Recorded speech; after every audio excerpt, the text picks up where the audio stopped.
우리는 지금 사가랴의 예언, 사가랴의 노래에 대하여 여러 차례 함께 살펴보고 있습니다. 68절부터 79절에 나오는 내용이 사가랴의 노래인데요, 이것을 보면 대략 그렇습니다. 첫 번째는 그의 백성을 돌아보셔서 속량하셨다는 것을 얘기합니다. 두 번째는 그 속량의 근거가 하나님의 긍휼하심, 하나님의 거룩한 언약을 기억하심이라고 얘기합니다. 그리고 세 번째, 자기 아들인 세례 요한이 할 일에 대하여 예언을 하는데, 그는 메시아가 오는 길을 준비할 것이다, 이 얘기를 합니다.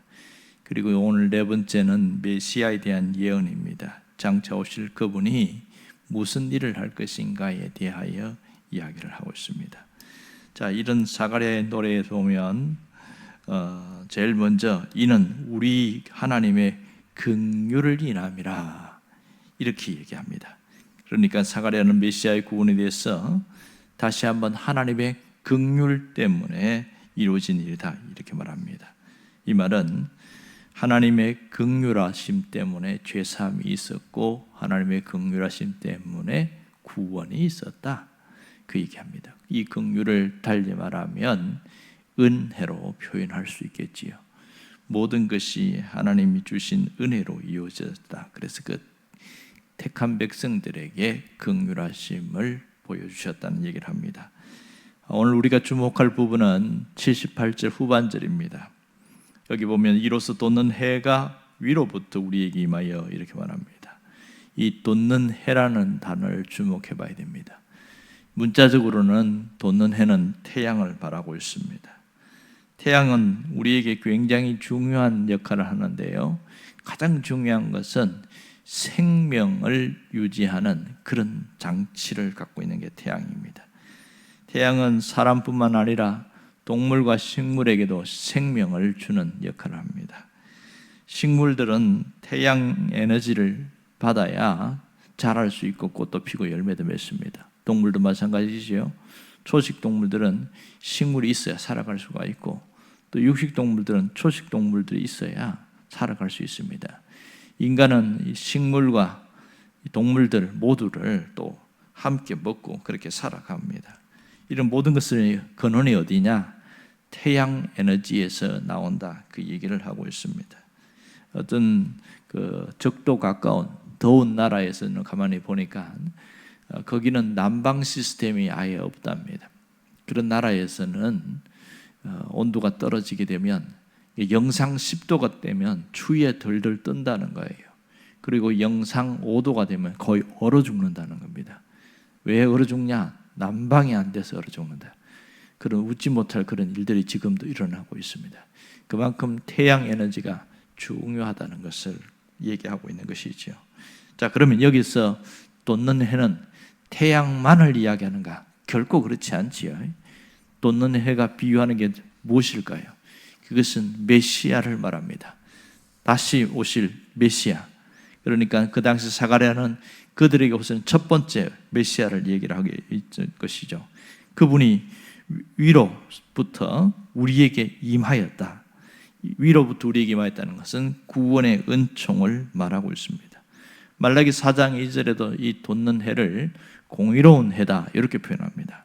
말라기 4장 2절에서는 내 이름을 경외하는 너희에게 공의로운 해가 떠올라서 치료하는 광선을 발하리니, 이런 표현을 쓰고 있습니다. 이것은 그리스도의 사역을 설명하는데 공의로운 해라고 표현을 했습니다. 결국은 공의로운 해가 떠올라서 비치면 그리스도의 은혜가 부어진다, 그 얘기를 하고 있지요. 그리스도의 은혜가 죄인에게 부어지면 죄 사함을 얻고, 죽어가는 사람에게 부어지면 살아나는 역사가 일어나고, 또 병든 자에게 부어지면 치료의 역사가 일어난다, 이게 얘기를 하고 있습니다.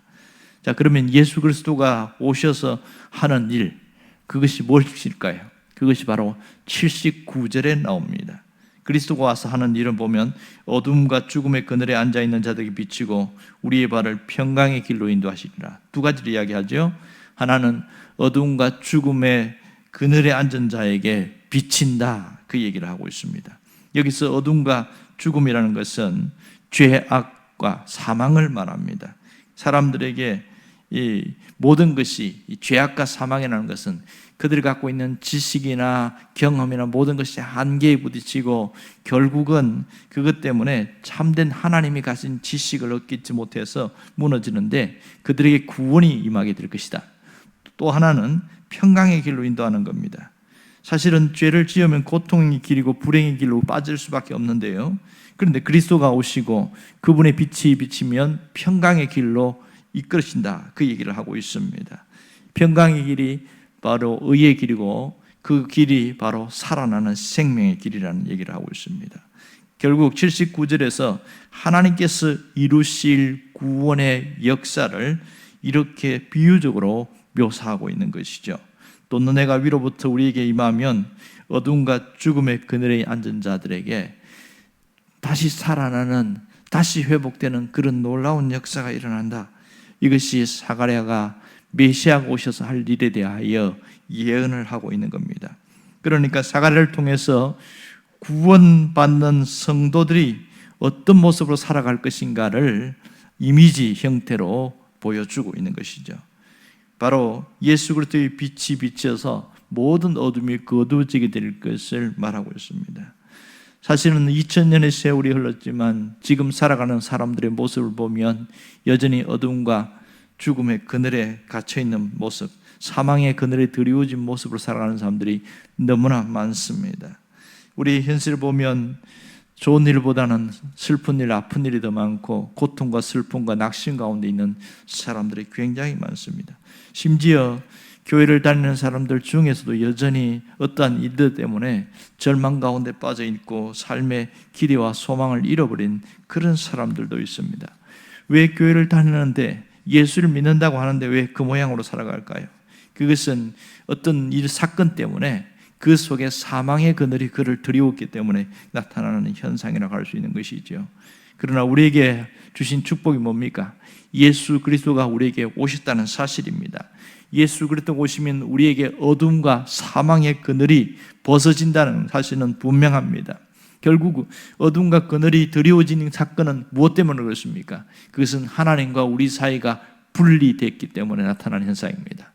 하나님과 우리 사이를 분리시키는 것을 성경은 죄 때문이다, 이렇게 표현합니다. 죄는 하나님과의 관계를 완전히 분리시키고 파괴시킨다는 것을 알 수 있습니다. 결국 죄가 하나님과 우리를 분리시키면 어둠이 그늘에 드리우게 되어지고 거기에 누가 주인이 됩니까? 원래 하나님이 주인이신 그 자리에 다른 것이 대체되어서 주인 노릇하고 어떤 경우는 자기 자신이 주인 노릇하고 그렇게 살아갑니다. 그런데 아무 문제가 없어 보이는데 어느 날 한계에 부딪히게 되고 주저앉게 되어지죠. 이렇게 해서 결국은 살아있는 것 같으나 죽어가는 자고 살아있는 것 같으나 죽은 자로다, 이런 표현을 쓰고 있습니다. 어떤 분이 그렇게 표현하더만요, 예수 믿지 않는 사람의 모습은 마치 꽃꽂이에다가 꺾어놓은 꽃과 같다, 그렇게 표현하고 있습니다. 끝은 보면 꽃이 환하니까 살아있구나 그렇게 생각하지만 이미 가지에서 잘려졌기 때문에, 뿌리에서 떠났기 때문에 얼마 못 가서 시들시들해지고 결국은 바싹 말라 없어진다, 그 얘기를 그렇게 표현한 것을 보았습니다. 결국 죽었다는 것을 지식청에 있는 사람은 세 가지로 이야기하고 있어요. 죽었다는 것은 한계를 극복하지 못한다, 이렇게 말합니다.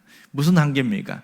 지식의 한계를 말합니다. 능력의 한계, 사랑의 한계, 이렇게 표현하는 분이 있더라고요.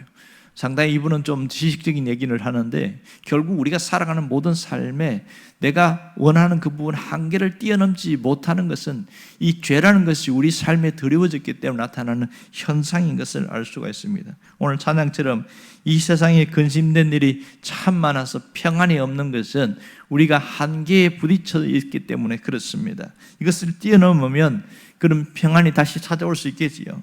여러분, 어떤 것도 한계를 뛰어넘게 하는 것이 없는데 바로 예수님은 우리를 그것을 뛰어넘게 만듭니다.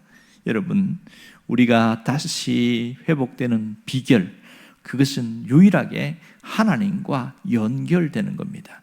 사망과 죽음의 그 그림자, 이 그늘이 우리를 드리운다 할지라도 하나님과 연결되어 있는 사람은 결국 살아나는 것을 볼 수가 있습니다. 유명한 성경 구절 아시지요? 요한복음 15장 5절을 보면 포도나무 비유를 하면서 뭐라고 그랬습니까? 너희가 내 안에 거하면 이렇게 열매를 맺는다. 한계를 극복할 수 있다는 얘기를 하고 있습니다. 아무리 어려운 상황 속에서도 하나님과 연결되어 있는 사람은 한계를 극복할 수 있습니다. 언젠가도 얘기한 적이 있는데요. 물고기 중에서 특이하게 공기를 마셔야 살아가는 그런 물고기가 있다고 하더라고요. 그래서 보니까 이 물고기가 어떻게 살아가냐, 희한하게 이 물고기 반경은 멀진 않은데 그 입에서 이 빨대처럼 길게 생긴 게 한 4, 5m가 물 위로 탁 뜨게 만들어 놓는다는 겁니다. 그래서 그 연구를 하는 분이 그 부분을 탁 잘라가지고 갖고 현미경으로 쫙 봤더니 거기가 튜브 모양으로 해서 공기 통로가 되어 있더래요. 그래서 공기를 마시는 물고기는 그 특이한 물고기인데 그렇게 살아가더래요. 그래서 보면 이 자기의 한계를 뛰어넘게 되는 거죠. 그러면서 그분이 쓴 책에 뭐라고 그러냐면 인간도 하나님과 연결되어 있기만 하면 얼마든지 살아갈 수 있다. 아주 깊이 제게 와닿았습니다. 여러분, 하나님과의 관계 단절은 우리에게 불행을 가져오고 우리에게 불안을 가져오고 두려움을 가져옵니다. 그러나 하나님과 연결되기만 하면 우리 삶의 어두움과 죽음의 그늘이 벗어지는 것은 분명합니다. 하나님과 연결된 사람에게 하나님의 평강이 임하는 것이죠. 하나님과 연결되면 하나님의 인도함을 받아들일 수가 있습니다. 이 사가랴는 그것을 찬양하고 있는 것이죠. 우리의 마음에, 우리의 삶에 주님의 빛이 들이오면 바로 이러한 일들이 일어나게 되고 이것이 계속 반복될 때 우리 인생은 드디어 비로소 그리스도를 통하여 놀랍게 회복되어진다는 얘기를 하고 있습니다. 오늘 우리가 기도할 것은 바로 이겁니다. 내가 어느 순간 어떤 일 때문에 하나님과 연결된 것이 끊어진 것이 있다면 다시 하나님 앞에 나와서 회복하면 되는 것이지요. 하나님은 언제나 우리가 주님 앞에 나오기를 기다리고 있습니다. 연결되기를 기다리는 거죠. 왜 그래요? 우리가 불행하게 사는 것을 원치 않으시니까, 우리가 인생에서 이리 치고 저리 치서 고통하는 걸 원치 않으니까 그런 겁니다. 오늘도 내가 주님과 연결된 삶을 살아가겠다고 그렇게 결단하고 기도할 수 있기를 바랍니다. 기도하겠습니다.